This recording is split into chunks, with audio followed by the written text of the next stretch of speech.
Speaking po of mga issue at talakayan, abay na sa ating komunikasyon ang magaling na abogado at isa pong anti-electoral fraud advocate. Hate po nito ang mga dayaan, lalo na po sa bilangan sa eleksyon. Walang iba si Attorney Glenn Chong in the house. Attorney, mayong gabi sir, si Edmar po at si MJ sa SMNI Nightline News. Kuya MJ, Kuya Edmar, magandang gabi po sa inyong lahat at sa mga nanonood po ng SMNI. Tumatagkilik po sa SMNI, magandang gabi po sa inyong lahat. Opo, tayo po ay napapanood sa lahat po ng ating partner cable channels nationwide at soon, babalik po tayo sa Free TV and Free Radio. Pero ngayon sir, ano po ang inyo pong sapantaha sa lahat po ng mga hamon in general term na kinakaharap po ngayon ng Marcos Jr. administration? Marami po nagsasabi na meron daw tayong umiiral na silent martial law. Totoo po ba yun sir? Nakikita po ba niyo yung ganon?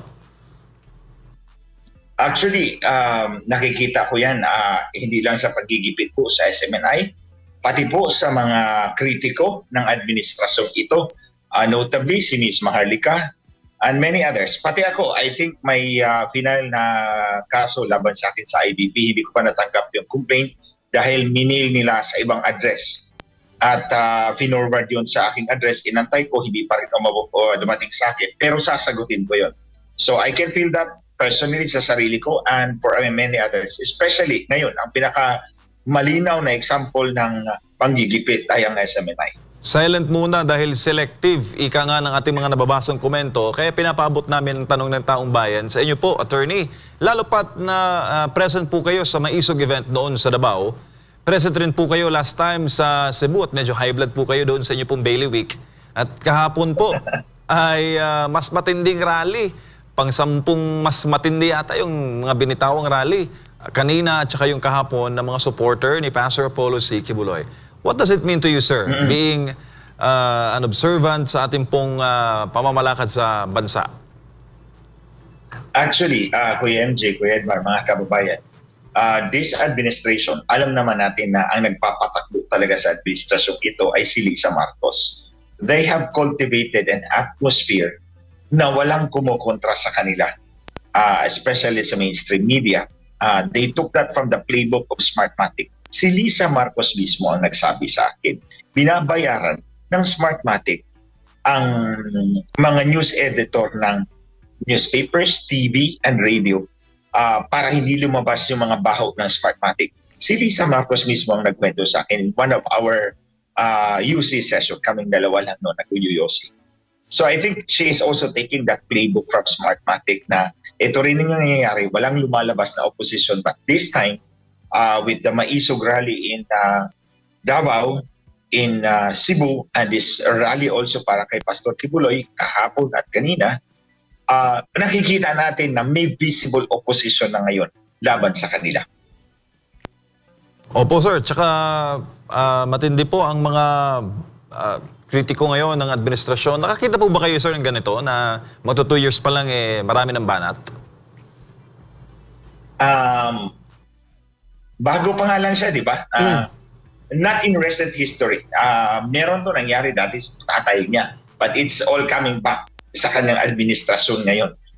Magdadalawang taon pa lang. Wala pa actually 2 taon kasi 2 taon sa June 30 pa, 2024. At nakikita mo na itong visible, strong, united opposition laban sa kanila.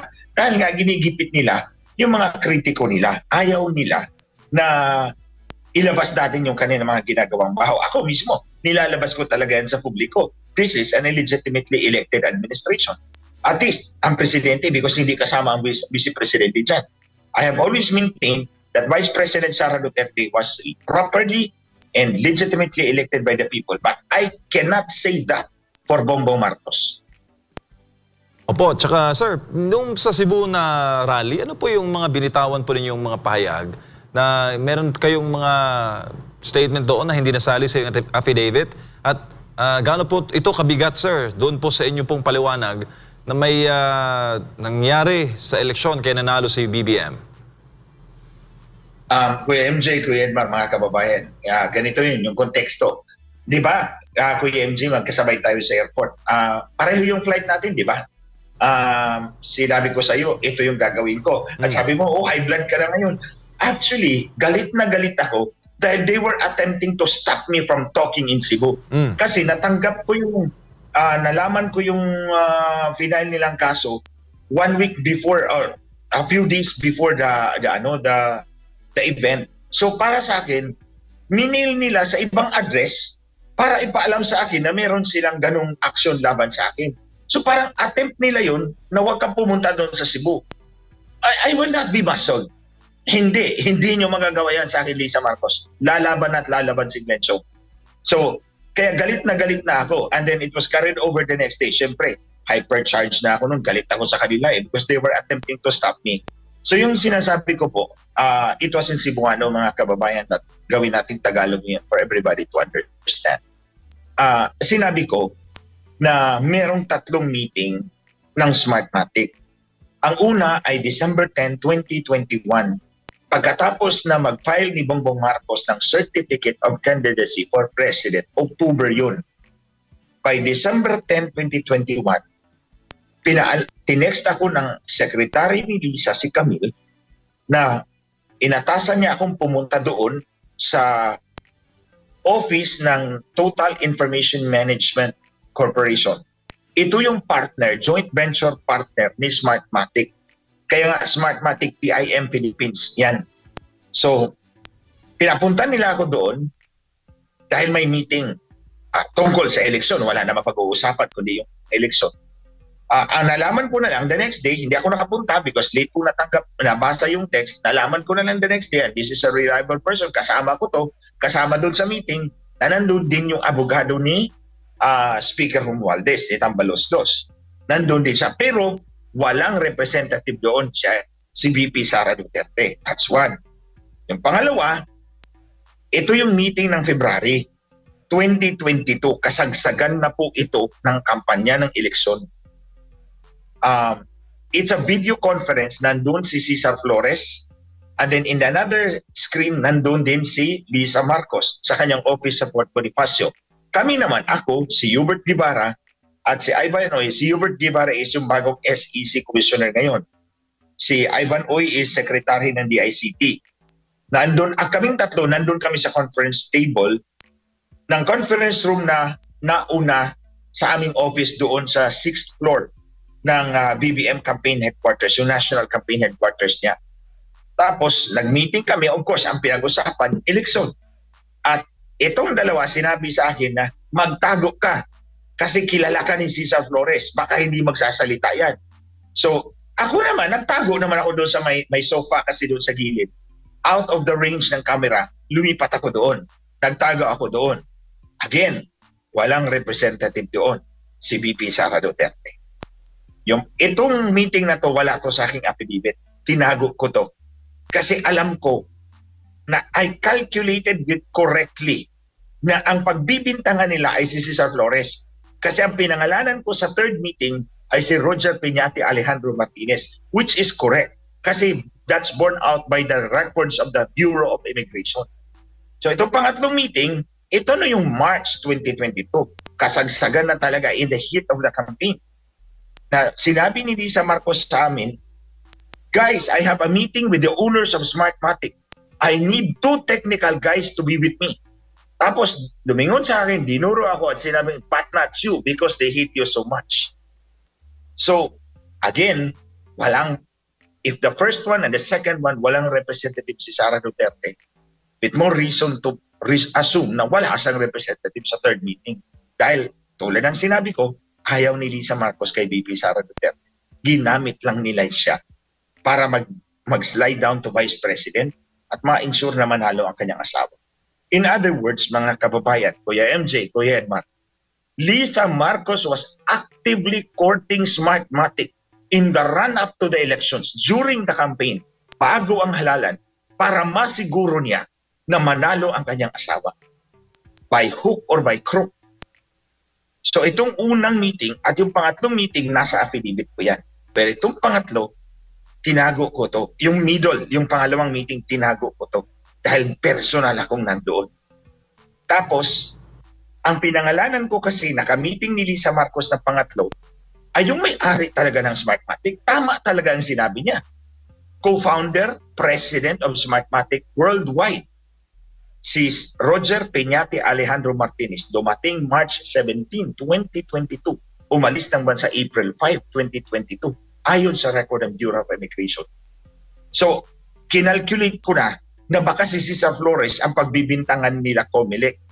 And true enough, nung nagtanong si Senator Pimentel about the meeting, ang sabi ni Senator Amy Marcos, ayon sa COMELEC, ang kadil nila ay si Cesar Flores in a bid to refute me. Kasi ang pinangalanan kong ka-meeting ni Lisa Marcos sa pangatlong meeting ay si Roger Peñate Alejandro Martinez, President and co-founder ng Smartmatic. So alam ko na baka si Cesar Flores ang gagamitin lang scapegoat. So tinago ko yung pangalawang meeting. Wala yun sa aking affidavit. Dahil yun ang ano ko sa kanila, pang rebat ko sa kanila pag ginamit nila si Cesar Flores. And true enough, hindi ako nagkamali. Ginamit nila si Cesar Flores to neutralize Roger Peñate Alejandro Martinez. Ang sabi ng COMELEC, hindi kami nakikipag-deal kay Peñate. Si Cesar Flores ang kadil namin. Ayan, binulgar ko na rin. May meeting din si Lisa Marcos kay Cesar Flores. E di ngayon, cornered si Smartmatic, si COMELEC. Na-checkmate si COMELEC. O, ayaw niyong maniwala sa third meeting, meron din second meeting. Ayon sa inyong sinabi, COMELEC, si Smart, ang kadil ninyo, si Cesar Flores. O, nandun ako nag-meeting si Cesar Flores at si Lisa Marcos. So kaya nga, the issue now is, susuportahan ba natin ang isang presidente na aktibong ginapang ng kanyang asawa ang kanyang pagkahalal bilang Pangulo? Hindi lang actually ito, Kuya MJ, Kuya Edman. I accuse Lisa Marcos of manipulating government institutions, hindi lang ang COMELEC, para masiguro niyang mapanalo ang kanyang asawa. At hindi nila ako pwedeng questionin because I'm right at the center of it all. Hindi ko pa ito ginamang affidavit. Meron pa akong supplemental affidavit. Ilalabas ko rin yan at the proper time. So, Attorney, Yes. so ang panalo ni BBM nung nakang eleksyon, most voted. So, hindi kayo naniniwala na 31 million ang bumoto sa kanya? No. Hindi ako maniniwala dyan. Hindi ako naniniwala dyan. Tulad ng sinabi ko sa Cebu, ang most likely na nangyari is inangat ang boto ni Marcos para pumantay doon kay Sara Duterte. Yung kay VP Sara Duterte, she rightly earned it on her own right, by her own merit. Siya ang boto talaga niya yun, yung 32 million. Ang nangyari, si Marcos kasi, ang kalaban niya, incumbent vice president. May following din si Leni. May dilawan crowd din siya. So malaking chunk ng voting population mawawala kay Marcos, kay boboto kay Leni Robredo. So ang expectation nila, mas mababa ang boto ni Marcos. Now, kung tulad na nga ng sinabi ko privately ito, doon sa headquarters, nilipat actually kami sa kabila, sa Cybergate Plaza, sa 10th floor. Nandun kami lahat. Ako, si Leo Kirbin, si Ivan Uy, si Hubert Guevara, doon kami nalipat. Kaming mga techies nila. Anim kami doon sa isang maliit na room nung nagbibilang na ng boto. Nag-estimate kami kung ilan ang boto ni Marcos. My estimate was 24 million.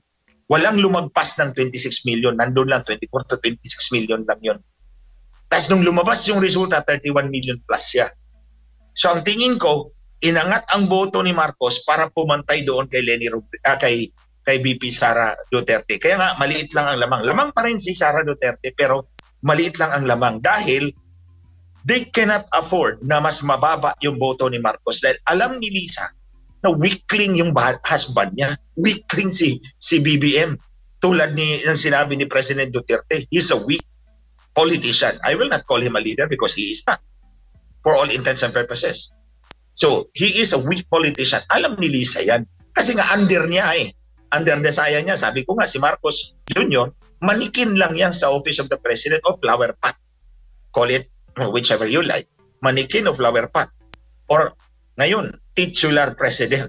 Kasi ang acting president ay si Lisa Marcos. So kung ganun yung sitwasyon, mas madaling matanggal si Marcos kung mababa yung kanyang boto. That's why they have iangat nila yun para pumantay halos kay Sara Duterte. Because otherwise, kung mataas masyado si VP Sara Duterte at mababa si Marcos, the people will naturally look up to Sara Duterte as the rightful leader.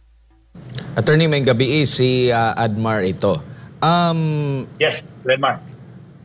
Bakit hindi po ninyo, nagsampa na po ba kayo ng kaso ukol dito sa sinasabi nyo pong posibleng pandaraya? At syempre, meron ding mga supporter, mga tinatawag na loyalista ang kasalukuyang administrasyon. Ang sasabihin nila, patunayan, paano mo mapapatunayan yung lahat ng mga sinasabi mo at lahat ng mga, kasi specific yung detalye ng nababanggit mo, mahalaga din yan, lalo na sa korte, talaga pag specific, alam mo yung detalye. Pero yun nga, paano mo mapapatunayan ang lahat po ng inyo pong mga akusasyon, Attorney Glenn? Actually, Kuya Admar, before ako nag-press conference noong September 15 yata yun before ko nilabas ito in social media, in the mainstream media, in the public information space, September 15, 2023.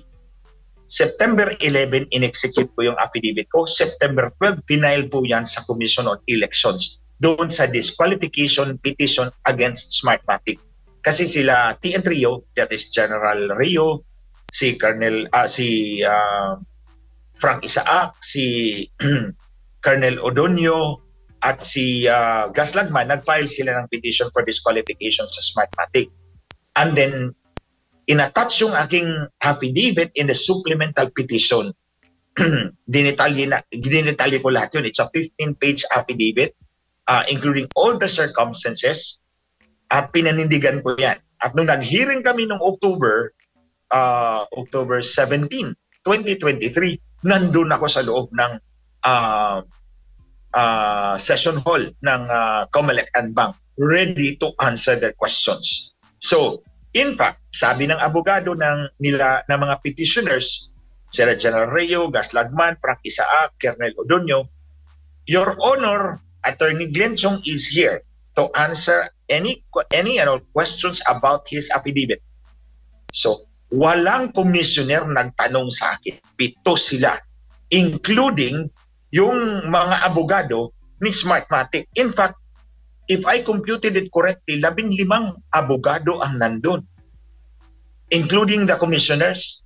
May veteranong fiscal pa ng Manila, si George Garcia is a lawyer, may justice pa ng Court of Appeals, ilang abogado ni Smartmatic nandun.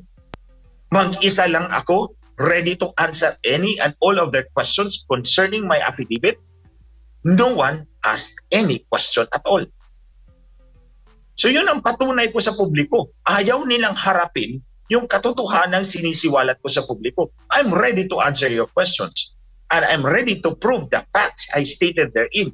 In fact, nung challenge ako nitong mga trolls na to, napatunayan, nilabas ko yung text message ni Camille. Pinapapunta ka ni Lisa Araneta Marcos sa address na ito para mag-meeting. Paalam ka kay Attorney Vic Rodriguez kung makakapunta ka. Yun. So pinakita ko yun bilang patunay. Tapos yung other conversation namin nila, yung nag-offer si Hubert Guevara ng listahan ng mga bakanting posisyon para pumili ako. Tinanggihan ko siya. Sabi ko, ayoko ng posisyon. I do not want to serve under this administration because I do not believe in its sincerity. I do not believe in its legitimacy. Siyang hiningi ko, sige, hindi ako hihingi ng posisyon, hindi ako hihingi ng pera. Ang hihingin ko para tumahimik ako, ilaglag nyo si Smartmatic publicly. The President, ilaglag mo, Marcos, si Smartmatic publicly, and si George Garcia susunod, i-blacklist si Smartmatic in a way that it cannot join the elections anymore. And then, on my part, sabi ko, hindi ko ibubulgar itong mga meetings ninyo sa Smartmatic. Tatago ko to. Tapos meron akong red flag, red line, huwag nyong i-cross yan. Kasi ibubulgar ko pa yung isang bomba ko laban sa inyo. Tapos, for the next 6 years, aalis ako ng bansa. I will go into self-exile. Hindi niyo ako maririnig, hindi niyo ako makikita. Quits tayo. Then, on next meeting, ang sabi ni Hubert Guevara at ni Ivan Uy, hindi pwedeng gawin ni Presidente yung gusto mo. Adi, sabi ko, let's part ways. So, ayan. Pero nitong mga nakalipas na November, kung di kita nagkakamali, 2023, di ba, naban na ang Smartmatic na hindi na sila pwedeng makasama sa COMELEC. Sa, iba na, actually, meron na ngang nanalo, Miro, parang Korean ata to, na siya nang magiging provider natin. Kuya Admar, okay. Because they could not answer my question, my revelation doon sa meeting ng Smartmatic. Nagdrama itong mga mga personalities na to. Kunyari, tatanggalin nila sa Smartmatic, i-disqualify. Pero, expected ko na makakuha ng TRO sa Supreme Court. Alam nyo naman, pag nakakuha ka ng temporary restraining order, it's as if there was no disqualification at all. So, ostensibly, dinisqualify nila si Smartmatic on the ground na wala naman doon sa disqualification ng kaso ni Bautista. And then it happened, napunta ako sa Amerika, pinapunta ako ng mga abogado ng One American News para tumistigo laban kay Smartmatic. So pumunta ako ng Houston, Texas noong December 4 up to December 7. They grilled me, tapos pina-execute ako ng affidavit, sinubmit sa Federal Court ng District of Columbia. Tapos doon, nabasa ko. Kasi bago nila ako pina-execute ng affidavit, tinesting muna nila ako. Actually, nag-present muna ako sa kanila ng 6 na oras, alas 9 ng umaga hanggang alas 3 ng hapon in front of 7 American and Canadian lawyers. So, at the end ng presentation ko, pinabasa nila sa akin yung indictment kay Bautista. It's a sealed indictment. Nagtaka nga sila kung bakit sealed yung indictment. Pinabasa, tinesting nila ako, sino ito, si Company A, si Company B, si Company C. Na-identify ko yung pitong mga unknowns yun. Kasi identified as Company A, Company B, Company C, Officer A, Officer B, Officer C, International Vendor Supplier President, ganun. Na-identify ko yun lahat, which is correct sa kanilang pagkakaintindi. Doon ko nalaman na si Bautista ay pinagkanulo ni Smartmatic. Doon sa indictment, malinaw doon na si Smartmatic ang nag-provide ng laptops, ng emails para madiin si Bautista. Ang binulgar ko yun, natakot si Lisa Marcos. Kasi ang sabi ko, if they throw Bautista under the bus, you can be thrown under the train. Hindi nakakuha ng TRO si Smartmatic. Tuluyang nalaglag. Kaya si Miro ang napalit. But with this supplier, alam ko na si Lisa ang nagmamaniobra ng lahat. So, choice pa rin niya ito. And it comes to my attention lately, the other day na merong integrator. Ako nagbansag niya na integrator. Siya yung integrator ng nagmamayabang siya na may basbas siya ni Lisa Marcos So, itong integrator na to, connected pa rin sa Smartmatic. So, kumbaga siya yung nag-aayos, naglalakad para yung iba-ibang components ng automated election system like si Miro sa makina, iba naman yung transmission, iba naman yung logistics. So, kailangan mo ng integrator para seamless yung dayaan sa 2025 elections. Mm-hmm. And so, ibig sabihin itong bagong, upcoming na midterm election, kumbaga dapat pa rin na mabahala ang taong bayan, consider kahit na bago yung ating provider at wala na yung kontrobersyal na Smartmatic? Prangkahan tayo, yes. For as long as Lisa Marcos is in control of this government, for as long as Lisa Marcos is in control of this government, wala akong tiwala sa kahit anong supplier ilalagay o itatalaga. Especially dahil si George Garcia mismo ang nandun, tao niya. Alam niyo si George Garcia tinalaga ni Lisa Marcos dyan. Nandun din yung assistant ni Lisa Marcos na katrabaho ko for the last 6 years. Ginawang executive assistant o tagabantay kay George Garcia. So, here you see a chairman of the Commission on Elections na may bantay ni Lisa Marcos. Kilala ko, hindi ko lang papangalanan kasi hindi naman siya sa dawit dito. Nagtatrabaho lang naman siya. Hindi ko siya papangalanan pero kilala ko siya. May email yan sa akin. May communication kami. Katrabaho ko yan for 6 years. When I was working with dito mga Marcoses, gratis, for free. Mm-hmm. So, kahit anong ilalagay mong makina dyan, for as long as si Lisa Marcos ang nagkukontrol ng Malacanang, we cannot trust that. Mm-hmm. Attorney, ito pong mga panggamba ninyo na kumbaga duda ninyo para lalo na dito sa midterm election. Paano ba ito matutulukan at paano muling magkakaroon ng kumpiyansa ang taong bayan na may integridad, transparent, at talagang kung sino yung binoto nila, yun lang talaga ang maluluklok. Paano po natin masusolusyonan ito kung totoo man itong mga sinasabi niyo po, Attorney Glenn? Kuya Anmar, I stand by my accusations, by my allegations. I stand by that. In fact, hindi lang ako nagsiwalat nito in social media, in mainstream media, out there in the public information space. Sinumpaan ko to. O hindi lang ako nagsumpa, pumirma at pinadala sa abogado, pumunta talaga ako doon sa abogado para hindi ako mabutasan. At nanumpa talaga ako doon. So, kung sa tanong po ninyo, Kuya MJ, Kuya Anmar, mga kababayan, sa tanong po na yan, paano natin mapangalagaan ang integridad ng ating halalan, dalawa lang. Ang unang-una, it's or, hindi siya an. It's an or. O, pwede din gawing an. Una, tanggalin si Lisa Marcos sa Malacanang. And with that, tanggal ang presidente. Yung titular president kasi hindi naman matatanggal si Lisa Marcos kung nandyan si Bongbong Marcos. So, tanggalin yung dalawa. And the other one is hybrid election system. That's the only way. I will always go back to the hybrid election system. That's the only way na hindi makapandaya yung mga politiko. Pero itong kakayanin pa ba ito? Considering na malapit na rin ang midterm election na Attorney Glenn. So kumbaga andun pa rin yung bahala ninyo na takot ninyo na actually na mamanipulate pa rin. Yes, sir. Actually, hindi natin kailangan ng bagong batas for the hybrid election system. Kapag sinabi po natin hybrid election system, it's part manual and part automated. So palagi kong sinasabi ito, quickly lang. Ang voting is by shading pa rin, hindi isusulat dahil mahihirapan magbilang ng mano-mano na iba-ibang penmanship. It will cause delays. So, shading pa rin. Tapos ang voting ay 6 na oras lang mula alas 6 ng umaga hanggang alas 12 ng tanghali. Dahil ang botante sa bawat presinto ay 250 lang maximum. Balik tayo sa original. May pagbabasihan tayo dyan. Yan yung mano-mano na botohan.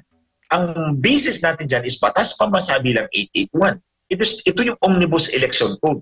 Ito yung pinaiiral ng COMELEC kapag barangay election. Kaya nagkakaroon tayo ng manual election sa barangay, hindi makina.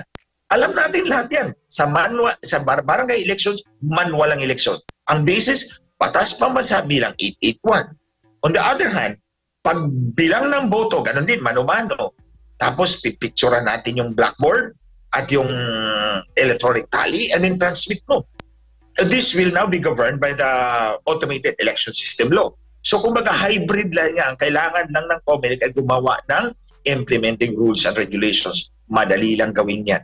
And yung makina is not complicated. Kasi tallying board lang yun. Kumbaga electronic tallying board and then secure electronic transmission. Picturean mo yung board sa harap.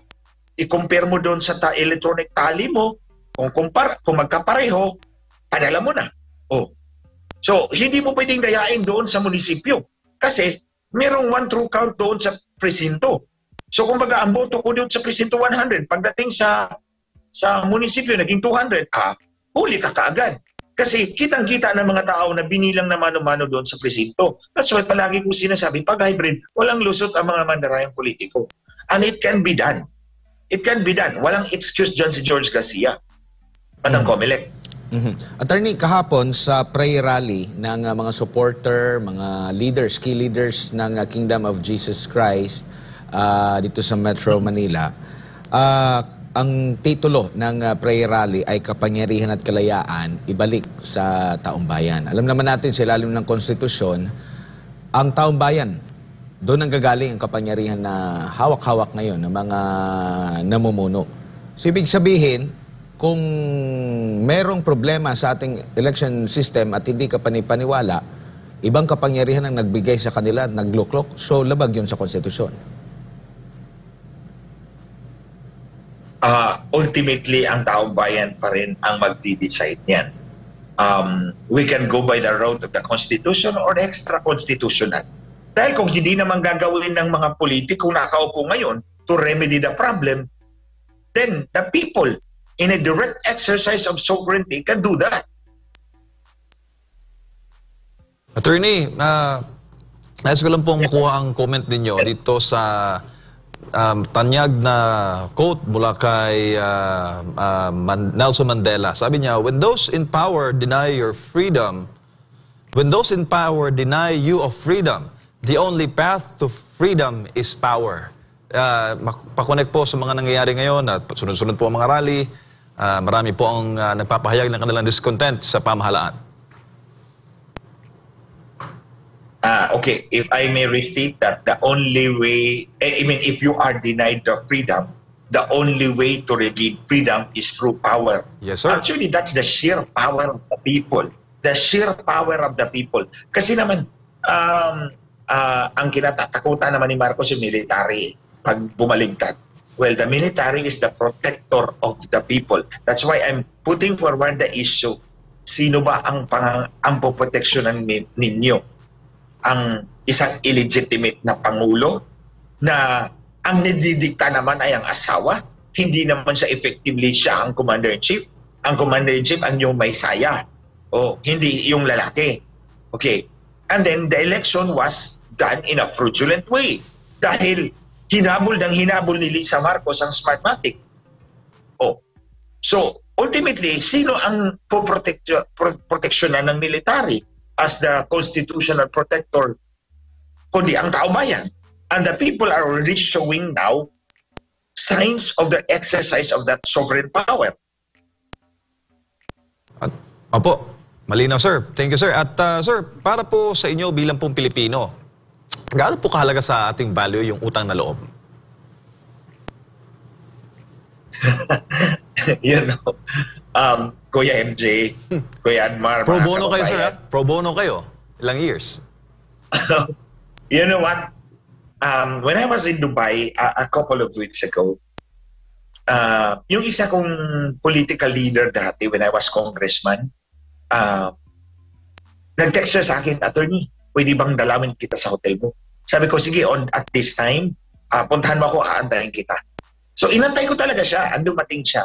And then I found out na nawalan pala siya ng trabaho. And then, since I have konti lang yung dollar na dala ko, binigyan ko siya, inabutan ko siya ng $100. Sinabi ko sa kanya, this is all I can afford at this time, pero it comes from my heart because hindi ko nakalimutan ang utang na loob ko sa iyo 14 years ago. Nung tinulungan mo ako magkampanya, from 2007 to 2010, you were with me, you were by my side. And even if 14 years na ang lumipas, hindi ko nakalimutan yung utang na loob ko sa iyo. And no matter what happens, kahit anumang bigat ang hinaharap mo, I'm here to empathize with you. Kasi mahalaga sa akin ang utang na loob. Pero itong dalawang Marcos na mag-asawa, 6 na taon na akong nagtumulong sa kanila, ni kahit piso, wala akong siningil sa kanda at hindi naman sila nag-offer ng bayad. And quits tayo dyan because I know I was voluntarily helping you. At the very least, inisip ninyo, huwag nyo akong ibenta. Huwag nyo akong saksakin sa likod. I'm not the only one. Hindi lang naman akong biktima nitong dalawang traidor na to eh. Biktima ang buong sambayanang Pilipino. Dahil sa halip na tanggalin ng Smartmatic na sinabi nilang dinaya sila, nakipagkonsabahan pa. Nakipagkonsabahan pa at pinugot ang ulo ko, figuratively speaking, inalay kay Smartmatic in a silver platter like John the Baptist. Hindi lang ako, si Maharlika, ganun din. 6 na taon. More than that, tumulong sa kanila. Pinagpalit din. And the most striking example of all, walang iba. Ang istasyon ng SMNI, ang institusyon ng SMNI, binigyan ninyo siya ng platform ng kampanya na tailored sa gusto nila para makapangampanya ng gusto. In a big way, malaki ang naitulong ng SMNI sa kanila. Anong ginawa? Sinuspindi yung prangkisa. Hinabol yung may-ari. O, kung ano-anong ginawa nila. O, you see, hindi lang ako, marami pa. Meron pa nga akong kwininto doon eh. Yung sa malaking negosyante sa Iloilo. Dati, nung birthday niya, hindi pa presidente si Marcos. Si Marcos pa nagmumudmud ng greetings sa kanya. Happy birthday, Manong. Nung nanalo na, siya na ang humingi ng birthday greetings. Wala nang panahon si Marcos para sa kanya. Gumastos yung mama ng sarili niyang pera para ikampanya si Marcos. Nandun ako sa Guimaras nung kasama ko siya ng kampanya kami. Pag uwi ko ng Manila, binigyan niya ako ng isang sobre na may 100,000 sa airport sa Iloilo. Kasi natuwa siya na open up ko yung Guimaras para kay Marcos. Kinausap ko si Governor Raman Nava. Actually, nagmamakaawa ko sa kanya. At inopen niya yung Guimaras. Sige, pwede kang pumasok dito mga kampanya kayo. Hindi ko pipigilan yung mga tao. Natuwa si Manong doon. Binigyan ako isang 100,000 na sobre. Sinuli ko sa kanya. Kaya alam ko na gumastos siya ng sarili niyang pera. Sabi ko, gastusin mo yan, gawin mong leaflets, gawin mong posters ni Marcos. Mas makatutulong pa yan kaysa tanggapin ko yan. So you see, ito mga examples lang to. Marami pang iba. Hindi ko na lang sasabihin. Yung isang negosyante din sa Davao, gumastos yun ng malaki. Ni-recognize ba? Hindi. Sana all, Attorney Glenn Chong, partner. No? Sir, ano